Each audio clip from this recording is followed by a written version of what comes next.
once I found the feminine and coming into the body, so diving into the depth of the body first, the feminine, then moving into the masculine direction and the go energy, things just completely change. But the depth is the embodiment, really connecting to, our desire, our pleasure, our magnetism, our creativity, and our flow, and letting that lead us really rather than our head all the time.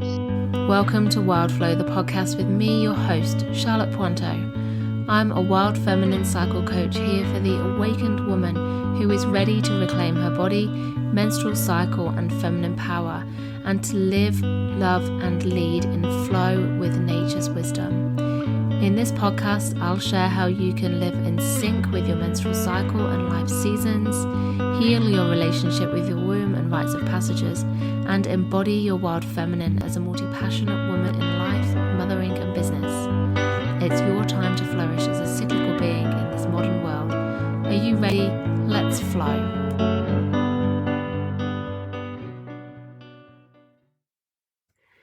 I spoke with Ainslie Young, a feminine embodiment and business mentor who's passionate about partnering with female entrepreneurs and showing them how to work smarter, not harder, by combining feminine marketing strategies with their inner body wisdom so they too can create successful and sustainable businesses on their own terms. Ainslie specializes in partnering with other coaches, creatives, and health and wellness practitioners as a part of her high-end feminine business mastermind, where her clients celebrate everything from becoming booked out with dream clients, creating 4-day work weeks that are filled with pleasure, and owning their premium prices because they know their work is valuable.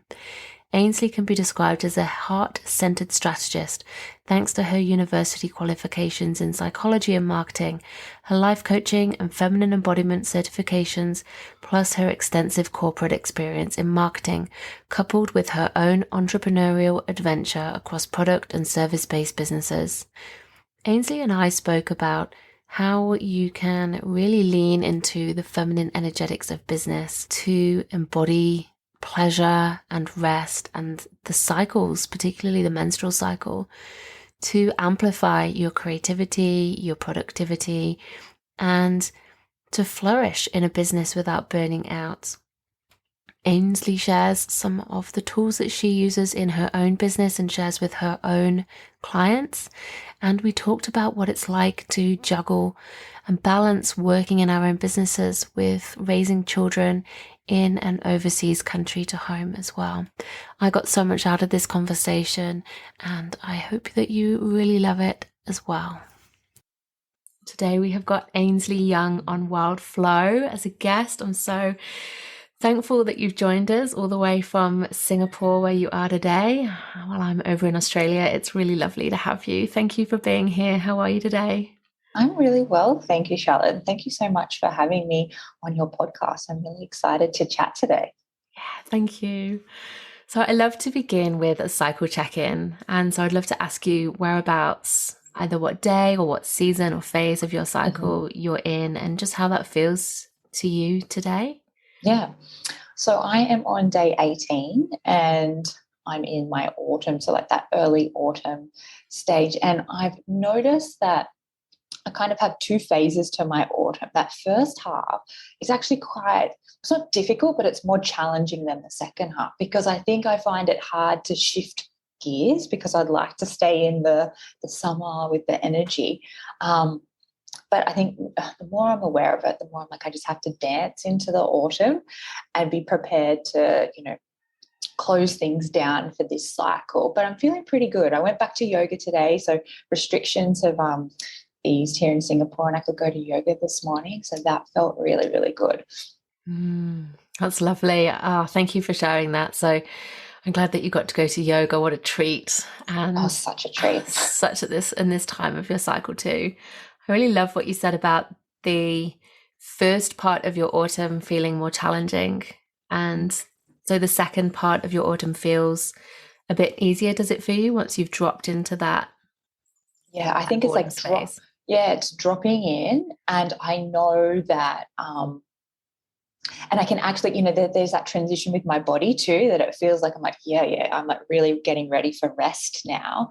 And also my inner critic is like at its peak when I move into that first phase of autumn, whereas I know it shifts in that second phase, and like the wisdom starts to drop in, and I can really start to feel that sense of grounding down.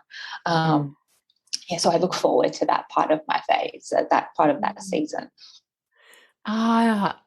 Brilliant. That's so good to hear, because I experienced it the other way. I really love how we all have, such different experiences of our cycle, and, the gift that knowing our cycle, what that gives to us is, the self-awareness, the ability to work with it, to give us what we need to check in, and just to know that this is what's true for us.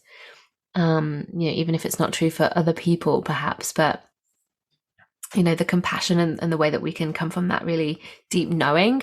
So for me, I enjoy that first phase into my inner autumn. I kind of feel myself pulling back, and I go, like I still feel like I'm riding high a little bit, and but without the intensity. And so it still feels quite good, and I'm like really thankful for like the foot coming off the gas, if you like. Yes. But by the time I get to the end of my autumn, I start to get into it sort of comes out as feeling like questioning, sometimes it comes out as, why am I doing this, or what is it for? Like, I'm am I on the right path? Is this all working? Is this going how I wanted it? Am I at the place where I wanted to be at this time? And sometimes that can come out with, if in my life I'm not feeling particularly supported, I think that's what it is. It can kind of come out as this intense frustration, or like this quite intense energy that feels a bit strong, and I really have to be mindful of it, and check in, and really, really slow right down. It's almost on the cusp of this transition to winter that arrives before my bleed actually does. And it's interesting, this time that manifested a bit differently to how it has done before. The things that were coming through for me weren't, what's the point of it? It was, if I'm doing this, everything that I'm doing, it has to work for me first. It has to be really, this has to really serve me. So that it had shifted from feeling disempowered to feeling empowered, I think, and going like, right, so what's this going to need to look like for me? And I just really noticed that. So I'm currently just at the end of my bleed now, and still feeling really slow and kind of tender, and just creeping back out into the world. But really, really happy to be having this conversation with you today, because I just find these conversations really nourishing, and they light me up a lot. And it's just so nice to have a space to talk about cycles and business and womanhood and all the things. But around that, I'm going to take some, real slowness after today. So yeah. Oh, I really take my hat off you for doing the podcast on your bleed. That's something that I struggle with, and mainly because I'm not articulate at all. That's what I'm worried about. How articulate am I going to be today? Because after summer, it really does drop off, and I become lost for words often. I'm like, a bit spacey. Yeah, I really relate to that too. I agree.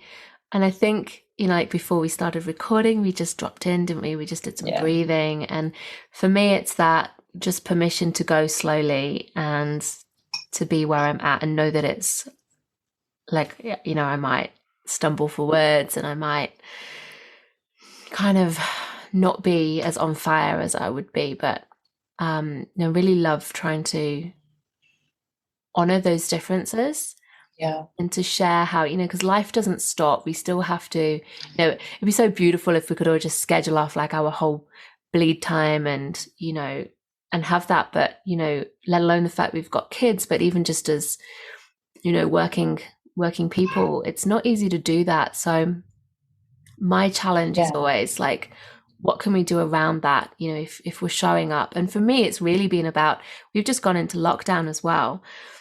And apparently it's for a week, but I feel like these things, there's every chance it could go for longer. So I thought, well, I could postpone. I could, I know that you would be absolutely understanding and let us move this. But I thought, well, I've got this pocket of time when my family's out the house, they've given us the space, because otherwise I'd have 3 kids banging on the door going, Mom. Yes, I understand. Yeah. And I thought, well, let's just work with what we've got. Let's just I love that. do this in a way that feels right. Yeah, and I think it's also changing the mindset of things having to be either or to and. Like, you can be bleeding and you can do a podcast and it be amazing and be okay with where it's at. Like, you can be running a business successfully and with pleasure whilst being in lockdown. Like, it doesn't have to be either or. And I find that that's like a big shift that I've made with like everything in my business, where you feel like you have to miss out or compartmentalize things. But you can kind of have it all, and just being okay with where you're at. And I think, the whole cyclic living and like running your business, it ties in so nicely to that. Yeah, I completely agree. I love that. And instead of or, I'm going to remember that one. Yeah, thank you. Yeah. So, we've got heaps in common. We're both women, mothers, coaches as well, business owners, and we're both also living overseas away from family. And I was just really thinking about that. Like, one of the things that I struggle most with is I don't really like the word balance. I feel like, balance sort of implies equal split as well. And, it being like a binary, like this or that, like what you were saying, you can have this or you can have that. And for me, it's like, when you have the work-life balance, there's work and there's life, and like, where do you come into that?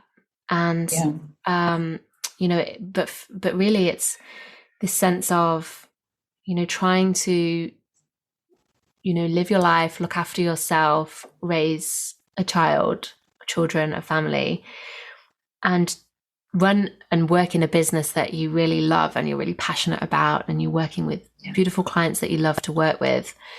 But it can be really hard when you are away from family, when you're trying to do, a lot of things, by yourself as well. Yes. And I just would really love, I just really felt called to ask you, like, how's that for you? What's your dynamic like, and how do you show up for, your daughter, your family, your business, and yourself in a way that feels nourishing and, some sort of balance, whatever that might be for you? Like, what's that like for you? Yeah, that's such a great question. Nobody's ever asked me that. And also coming from a person living abroad as well, like, we're in very similar situations, like you said. So for me, I didn't come into like this feminine embodiment work and looking at life and business and everything through a cyclic lens until I had my daughter. I kind of dabbled around the edges whilst I was pregnant, because I had some friends in Hong Kong, so I previously lived in Hong Kong, who were into like feminine embodiment work. And whilst I was pregnant, I actually did a menstrual cycle awareness workshop with one of my friends, who's actually now one of my clients. So this was like a light bulb moment. And I was like, I can't wait to have my baby so then I can get my period back and be able to like use this cyclic power. But like typical Ainslie, I was, very type A, very masculine. And I had my daughter. So I actually flew back to Australia to have her. And when she was 7 weeks old, I flew back to Hong Kong. And my husband was always traveling for business. And, I was essentially alone. And I had this idea that I could run my business 24/7 and like, keep it going. Like, why I thought I could, continue to run a business at that period of time, and look after my daughter Xanthi 24/7 with no help. And I did for a year until like I completely burned out, like rock bottom.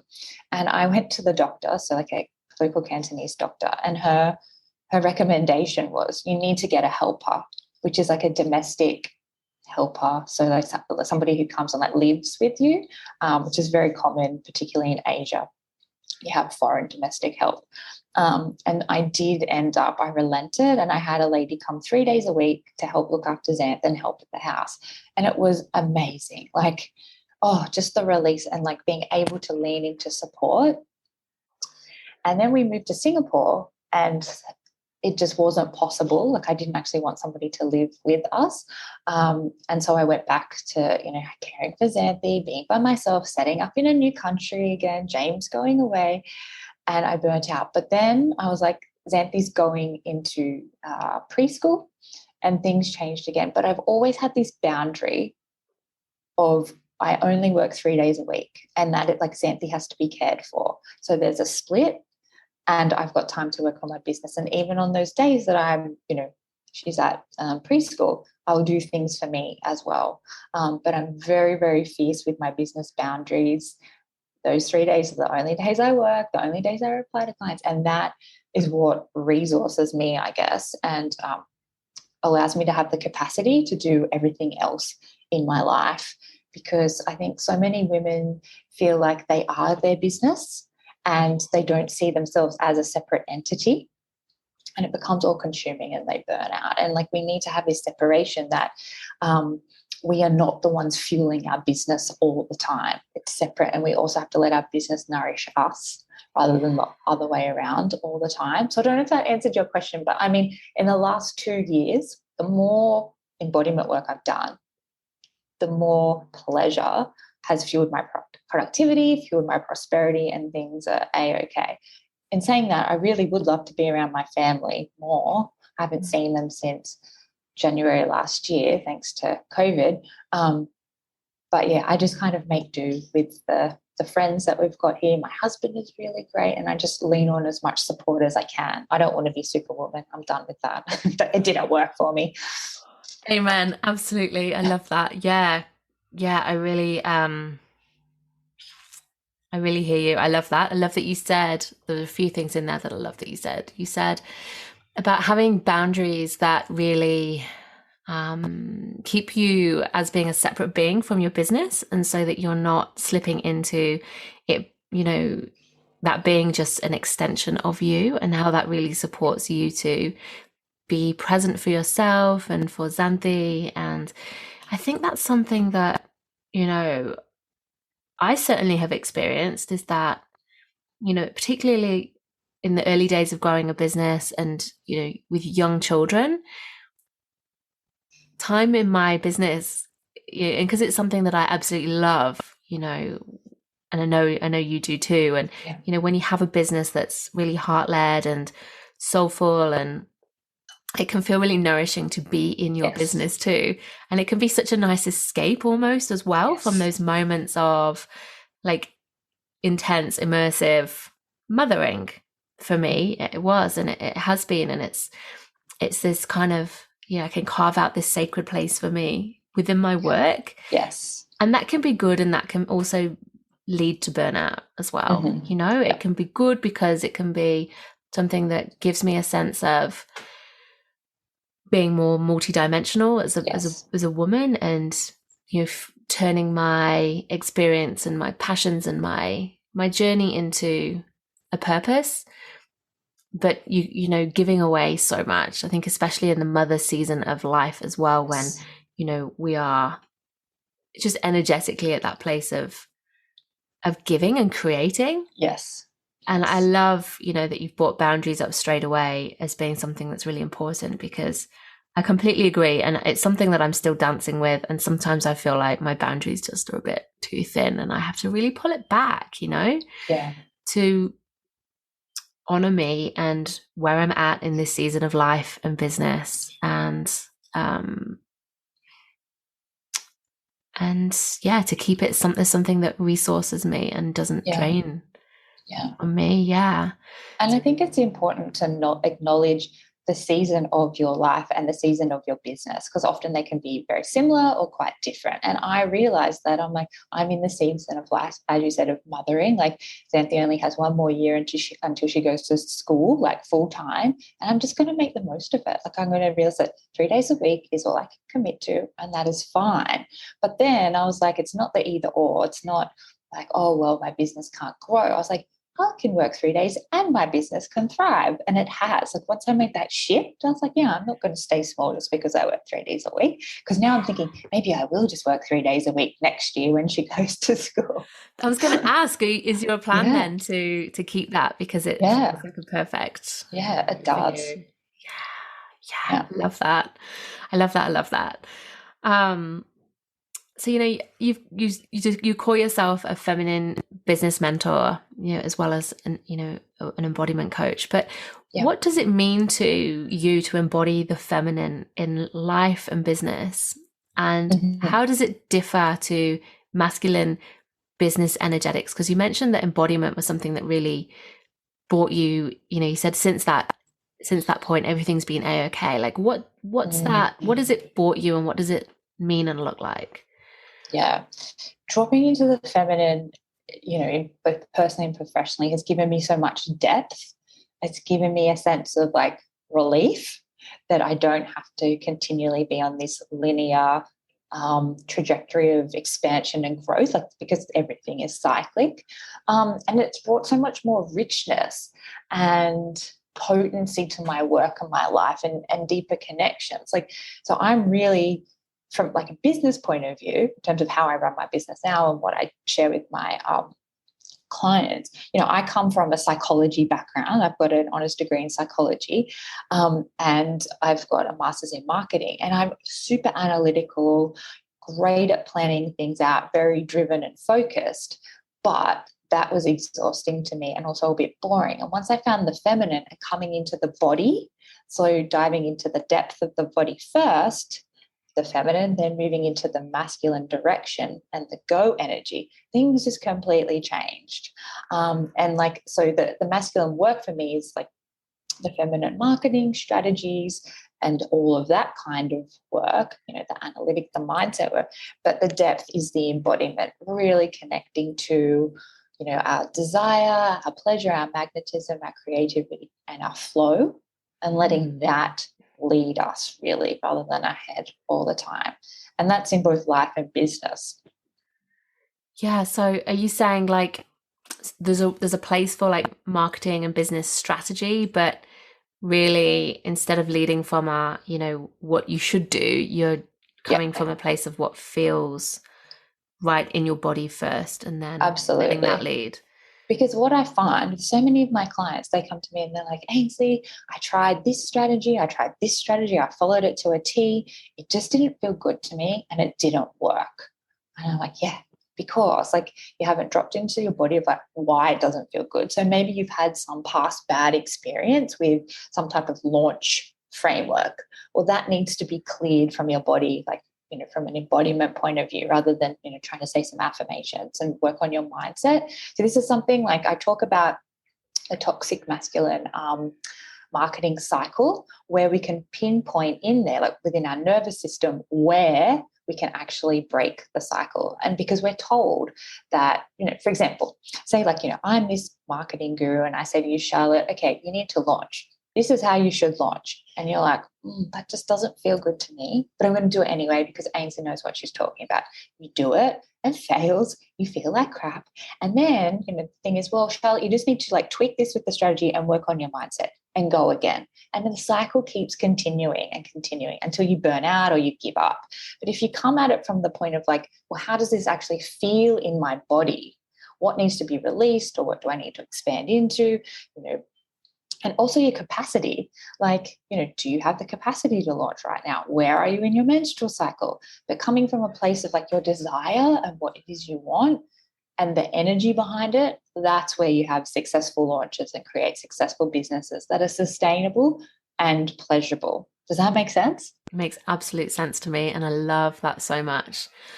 It's like power over or power what's the opposite of power over? I always forget that expression, you know, like power over is being like, you know, where you're looking outside of yourself for the answers, for the Exactly. expertise, and like, this is how you do it, rather than trusting yourself and your body's wisdom. And the fact that you know what feels right to you and whether this is the right time, and if you want to do it that way, is it really an integrity with you? Making such a difference. And I've lived that, like, I've done that. I, you know, shared a launch, the first Moon Circle facilitator training. The first time I did that, it wasn't the first time, actually. The first time was, I was just like, is this a thing? Is anyone even interested? And so I came at it with no expectation and just shared this thing, and it was just fun. It was just pure fun, because it was leading from just being open to seeing what was possible. But the second time I launched it, I was like, well, now I've got to set an expectation about what this should be like and what's possible and what I'm kind of aiming for. And I gave myself like a short, sharp time, and kind of it just felt really intense. And you know, I'd aligned it with like with, you know, the seasons and the cycles like outwards, but at the time I didn't have my menstrual cycle, so I was working with the moon. But when it actually came to doing it, because I'd been mapping it out for a long time, and I actually came to it, and I was like, oh, I just didn't feel like I had the energy and the capacity, like you know, you're saying, to do it. And it felt like a real kind of uphill battle. Whereas more recently, I've just kind of opened it up to, instead of being like a short, sharp thing, I've just kind of gone, well, it's there, you know, you can enroll any time. And, you know, there's strategies, and there'll be marketing gurus who tell you that that's not the right way and all the rest. But for me, it was about what feels most fun and pleasurable, and what feels supported as well. Like, I don't have to do it all myself and pour all of myself in sharp bursts. And so I feel like that, you know, could be an example of what you're talking about. Yeah, definitely. And I think it's important to have, like, the way I say I partner with my clients, like, you know, it's a partnership, and I want to meet them where they're at and really work to their strengths, but also work out what is potentially, you know, holding them back, because often there's things that they have to clear. But it's like, we need the healthy masculine. We do need some type of, you know, container timeline, and there's a whole heap of different strategies we can use. But that's why I don't actually ever teach strategies like outside of my one-on-one clients, because everyone's different.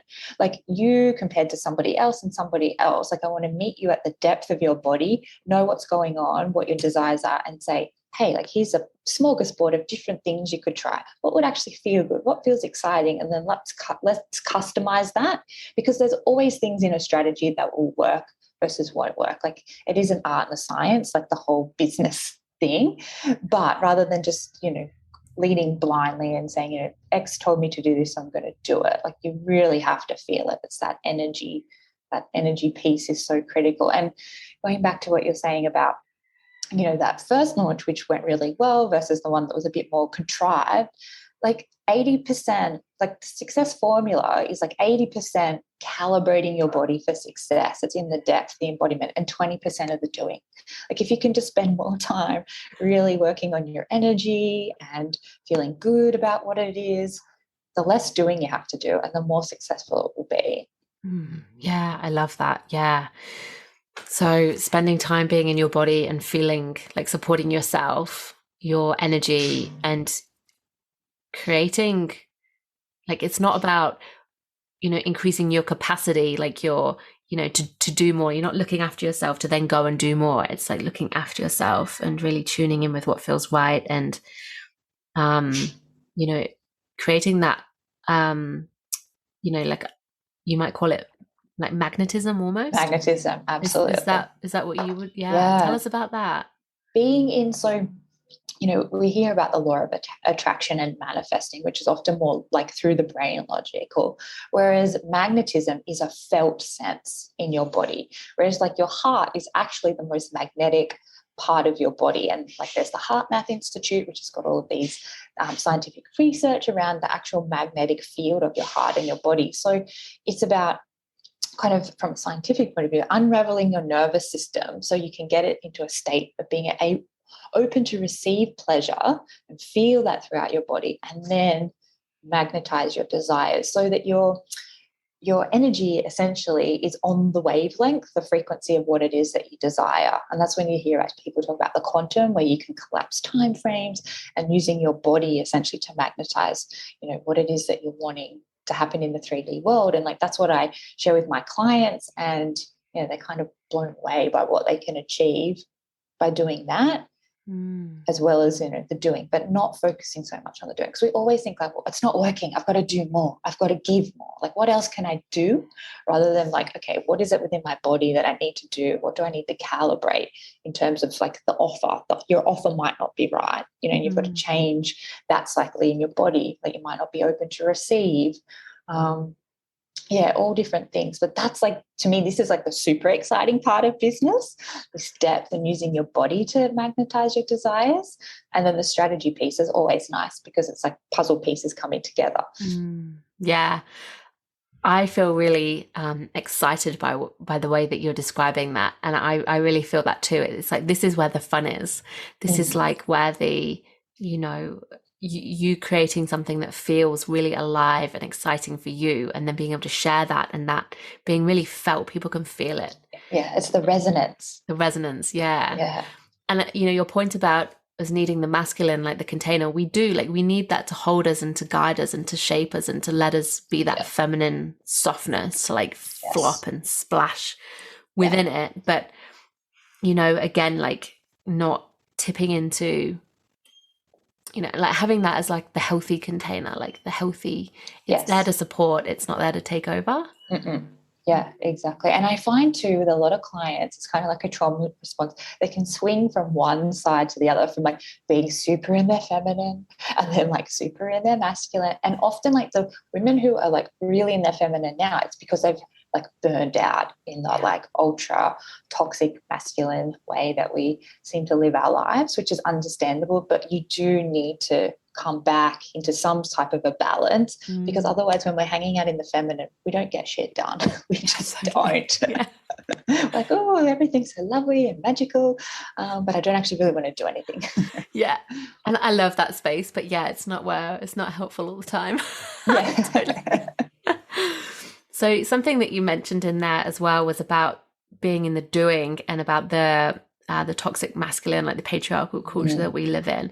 And a lot of women who I work with, when we start talking, it's I hear a lot about this sense of needing to prove themselves worthy and successful, and to themselves as like an internalized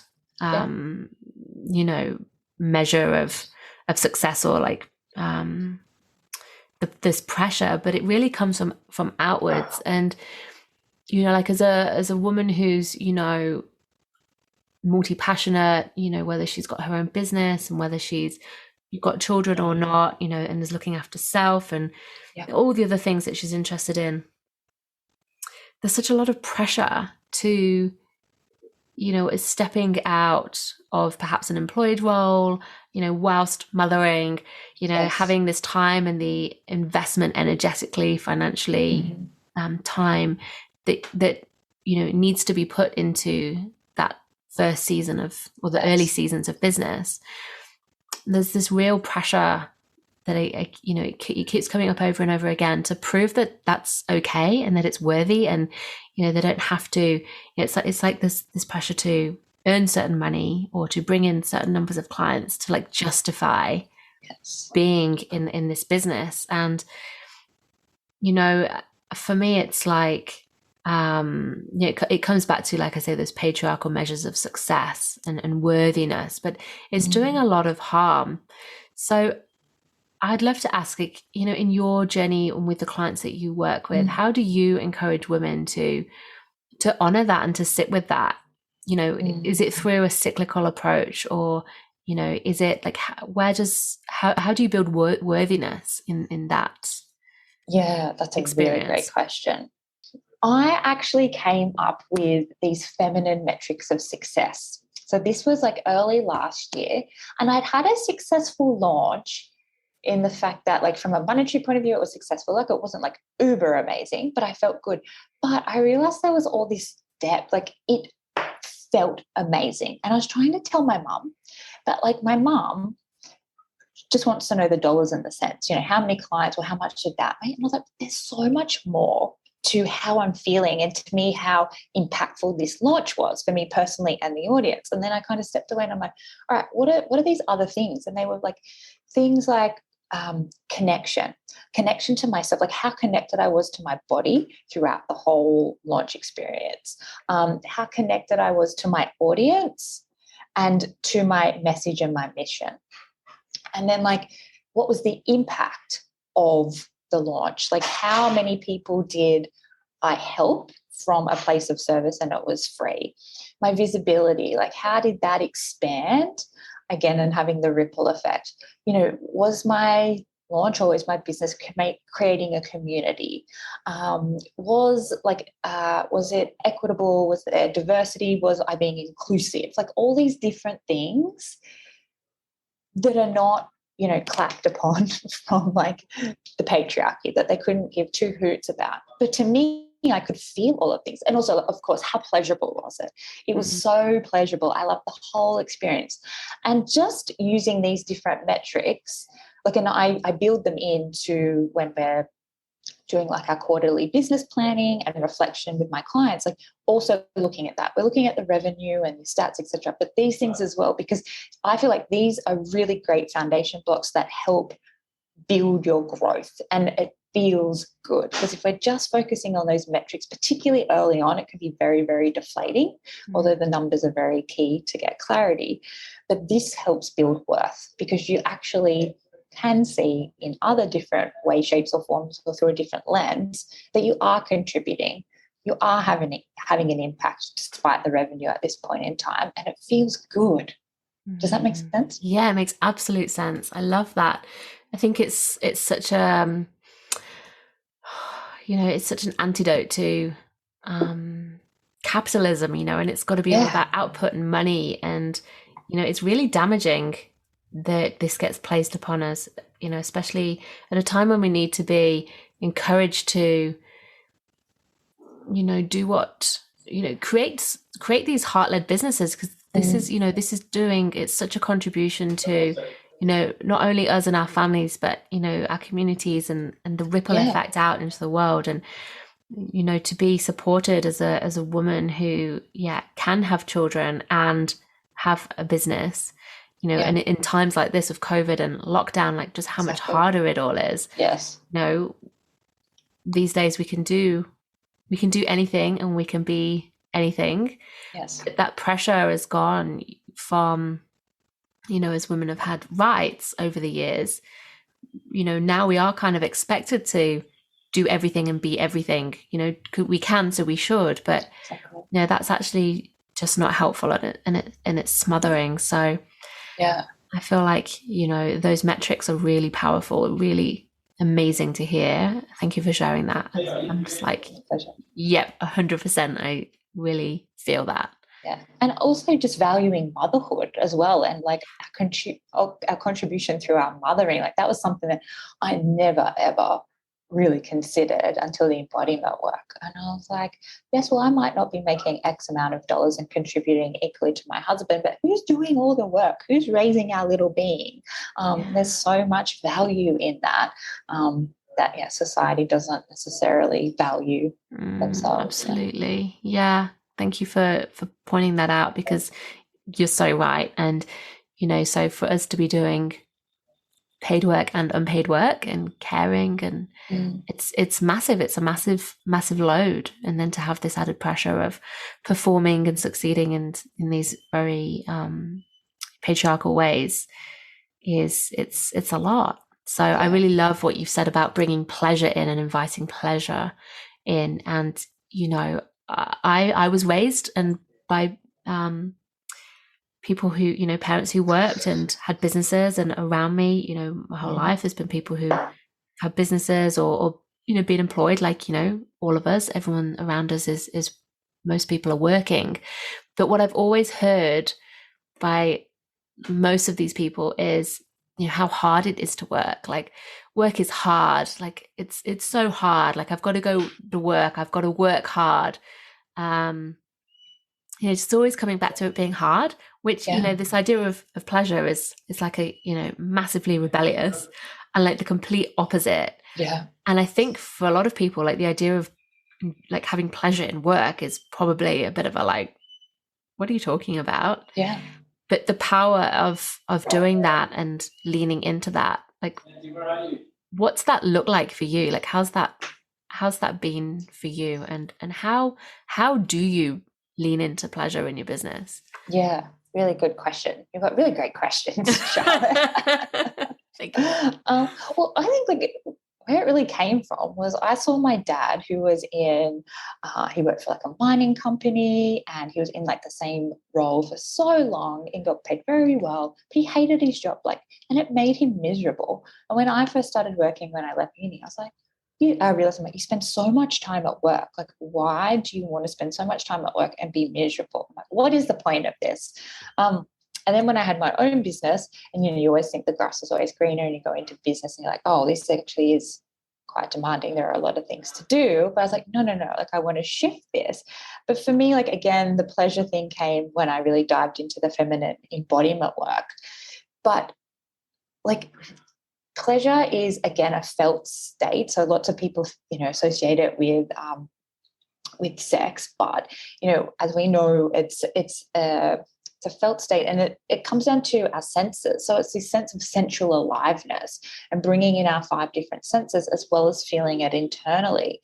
And so just practically for me, I always make sure my work environment is activating my senses, whether I've got like a candle, if I've got something lovely to drink, I'm in a really lovely environment, might be listening to music, but also like I do a lot of movement practices, embodied movement practice, to feel the pleasure in my body and let that fuel me. So if anything's feeling not pleasurable as I'm doing it, like, okay, I need to stop. Like, I need to shake out this tension that's in my body, and I need to come back and find some pocket of pleasure, and letting my business nourish me. Like, so like I talk about pleasure non-negotiables in the week, and they're things you have to plan out first rather than like your to-dos, and they have to be booked in. So I do it depending on my cycle. So, say if I'm in my summer and I feel quite social, I'll be booking in things with my friends, like social activities or whatever. Whereas if I'm in my winter, it might be like just laying on my bed for 2 hours in the afternoon while I'm working, like reading a book or something like that. But they have to be locked in and prioritized, because that's what helps you get through the week. That's what helps get your stuff done. Does that make sense? Yeah, totally. I love that. Like, completely flipping.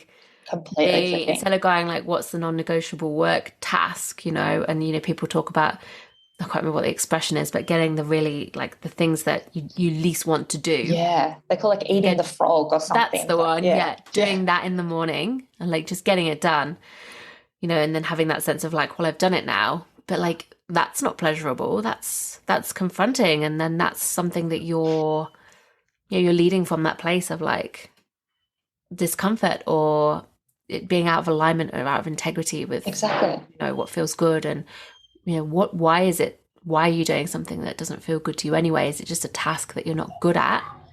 Or is it because you're doing something in a way that doesn't suit? And there are ways around both of those. That's right. And it's the productivity piece of like, well, if I've ticked off 5 things today, I'm worthy. Like, I've been successful. I've done my job today. Yeah. But then if it hasn't come from a place of alignment, a place of feeling good and pleasurable, like the energy behind it. So if you're creating content will probably suck because you've forced yourself to do it. But how could you like change things up a bit to actually be, rather from coming from a place of obligation, coming from a place of devotion? How could it be routine, like switching it from routine to ritualizing it? So there's intention behind it. So all these, it's more of a feminized way of working rather than like the toxic masculine way of working. Yeah, I love that. And I was just thinking, like, if you imagine if it's like, write this email to somebody and you're coming at it from like a oh, I don't want to do this, it's like Yeah, that's gonna come across. Because instead absolutely. of like dropping into your body, and I try to start my days. So I have 2 days a week with, like, normally when we're not in lockdown, of like nobody else Yeah, in the house. I've got yeah. Oh, everybody out, divine. and it's like, ah, and I come to my first day, my first free day, and I can feel myself, my body activating into like adrenaline mode, like, right, let's get shit done Yes, time. yes. And so I have to counteract that. Like, I've learned that the more I feel like that, the more I actually need to buffer that with time dropping into myself, like Yeah, either a walk in nature, or like moving or breathing or yoga, or journaling, or like yeah, whatever tool it is, to yeah, get into my body before jumping into work. So yeah. that can sometimes mean, of my extremely precious limited hours, I don't work till midday. Exactly. And that's where the pleasure piece comes in. A barrier is that it's not productive. It's a pain in the butt. Yeah. Yeah. It's a detour. No, it's like the depth first. This is what my mentor taught me, like depth first, direction second, feminine Yeah. first, masculine second. So then you're actually doing, like, the energy is aligned. You're actually probably doing the right task that suits where you're at. And it's like really testament to the cyclic work that you do.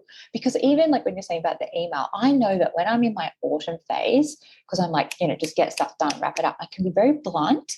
Like, I'm not being mean, but it's just like very short emails. And if I read them back, I'm like, oh my God, that sounds like quite bitchy or short. Whereas I'm not. So I've got to be really mindful of like, Mm. okay, like I'm in this stage, be a little bit more soft with my emails, or Yeah. but yeah, like I just think it speaks to you have to be aware of your body, aware of your unique cycles, and like use it. It's powerful. Yeah, absolutely. Yeah. Thank you for the reflection. Like, I completely agree. And it's really funny. I was just realizing when you were saying that, I was like, oh, like I hadn't realized that I was putting pleasure first.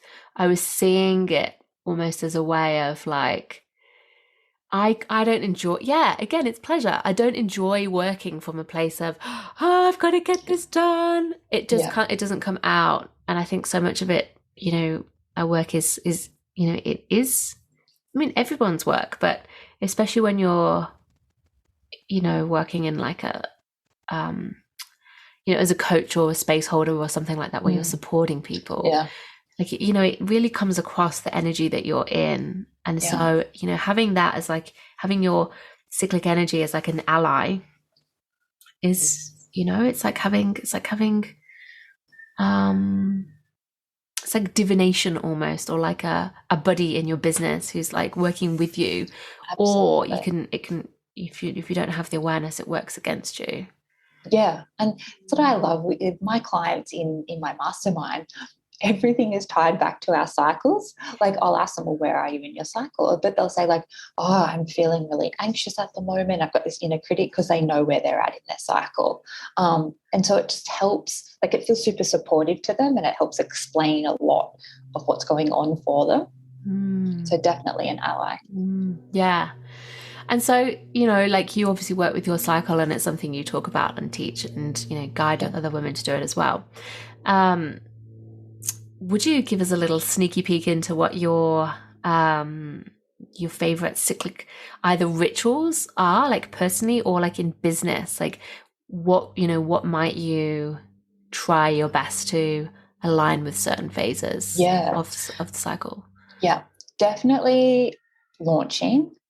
Like, yeah, it has to be aligned with my cycle, because it can be such an energy drain. Like, I'm sure like when you've launched things, depending on what it is and how long the container is. So I always make sure I'm looking at my cycle, and knowing that when I'm kind of in sales mode, when I've got to be visible and articulate, I'll try and time it around that ovulation window, because I know I feel good, I look good, etc., etc. But not, it doesn't always work like that. And I mean, my last launch, I think because my period just was a bit out of whack, I had to launch, do a webinar when I had my period. But it was fine because like you today, you're like, I'm just going to ground in and trust that whatever comes through will come through, and I'm okay with that.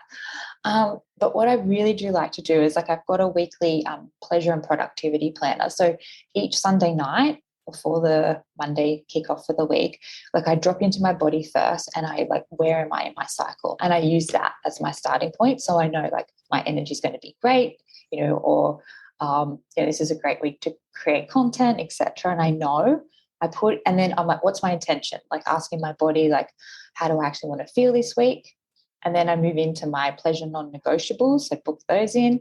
And then I move into like my 3 most important tasks, so the masculine. So what are those 3 things that are going to really drive the needle forward on my business that are in alignment with how I want to feel and in alignment with my cycle? So I'm not trying to push poo up a hill if they're not aligned. Yeah. But yeah, I do that every week and it works beautifully for me. And it's something I share with my client too, just so they're not, when everything feels quite chaotic and the world is chaotic at the moment, you can just come back to that and just check in with your unique way of working and how you want to feel and just break it down. Like 3 MITs is not much. Like don't have a huge to-do list because it's just overwhelming. Just what are those 3 main things? And then book in those pleasure non-negotiables and make them happen. Yeah. Oh, I love that so much. It feels much more spacious. Yeah. And like it's providing a strong foundation to build your worth and build your success. Like it's helping you go in, move forwards in like this really gentle but really aligned and intuitive way, rather than, it's working with you, not against you. Absolutely. Yes. Yeah. Absolutely. Oh, I love that. I think that's really cool. Thank you. Okay. Right. Well, before we come to the end of this episode, I just love to ask my guests just 3 little questions about themselves and their cycle, particularly because, I'm all about working in this seasonal, cyclical approach. And I know that you are too. So just would love to know, is there a favorite season or phase of your cycle or the outer seasons? My favorite. I feel like they go so quickly, the cycle. Even my husband will like, oh my God, you got your period again? And I'm like, it's like 28 days, like 20 to 38 days. Like, this is what happens. I don't know. I think I enjoy that tail end of the autumn season because I feel like I'm just walking around the streets doing my thing. So many things are dropping in, like around my work and just like all these like feels like epiphanies almost. I'm like, oh, this feels really good. So I really, at the moment, I really like that tail end of autumn. I love that so much. That's that definitely doesn't happen for me at that time. That happens at a different time for me. So awesome. And then you kind of alluded earlier on, but your least favorite or most challenging part of your cycle, when would that be? And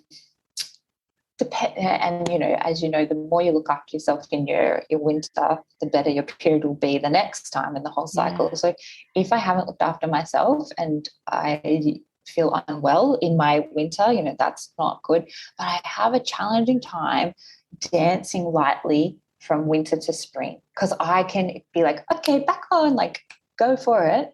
And it can make me feel quite down because obviously my body is not where my head is. So I've really got to work on that because otherwise it could be a bit like spring can be a drudge if I don't dance lightly out of winter. Yeah. I hear this so many times. I think it's a real thing for, I feel like, I don't know what the common thread is, whether it's a time of life or whether it's just, existing in this world and this culture that we live in, but this transition out of winter, this slowness, and like you say, the spring being that time like where energy's rising and it's like, okay, well, I'm getting back into it now, like I want to kind of start going again, but like you can go way too fast and burn out, and then like you say, it affects the whole rest of your cycle. And I just hear it over and over and over that this particular transition, it's so important for us to shine a light on the importance of going slowly and remembering it's like a marathon, not a sprint almost. Yes. So I love that you said that. Yeah. And that's good to know. It's not just me. No, absolutely not. Yeah. And my last question to you is, what's one thing that connecting with your body and cycle has taught you? Like, if you could just pick one thing.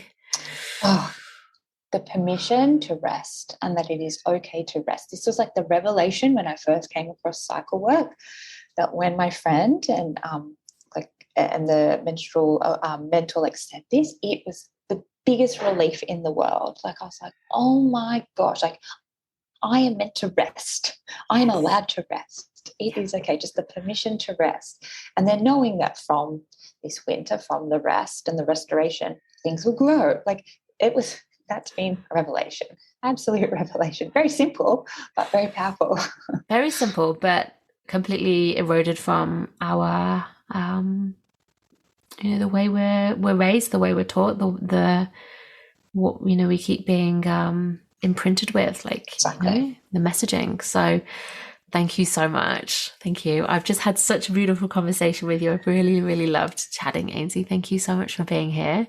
My absolute pleasure. And if anyone wanted to connect with you, they can find you. I've got your details. I'll share them in the show notes. But your website's starting with a.com. Yes. And on Instagram at Ainslie Young. Mm-hmm. Would that be right? Anywhere else to add? No, they're the places that you can find me. Yeah, beautiful. Thank you so much. Well, have a lovely day. And thanks for being on the podcast. Thanks so much, Charlotte. Thank you so much for listening in. If you're loving this podcast and you'd love to help me spread the wisdom shared, please leave a review or rating, or share this with somebody who you think would love to listen in. I'm really passionate about creating ripples of change and getting this information to more women, girls, and people with a cycle so that they can reclaim their cyclic natures too.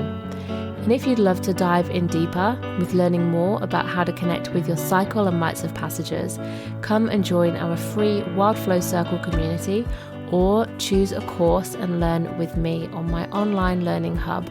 All the links are in the show notes. And until next time, be well and go with the flow of your cyclic nature.